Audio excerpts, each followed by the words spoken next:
Holy Mary, Mother of God, pray for us sinners now and at the hour of our death. Amen.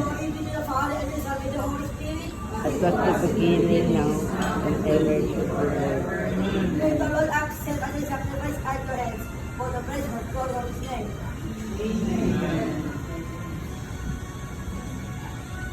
Glory be to the Father, the Son, and the Holy Spirit. As it was in the beginning, is now, and will be forever. Amen. Saint Michael the Archangel, pray for us.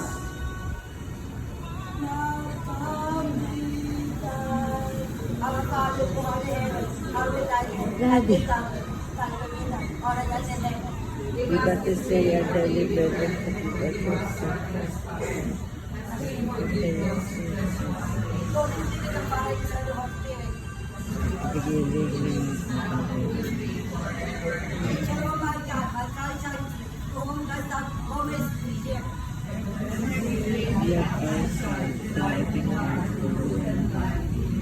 Glory be to the Father, the Son, and the Holy Spirit. As it was in the beginning, is now, and will be forever. Amen.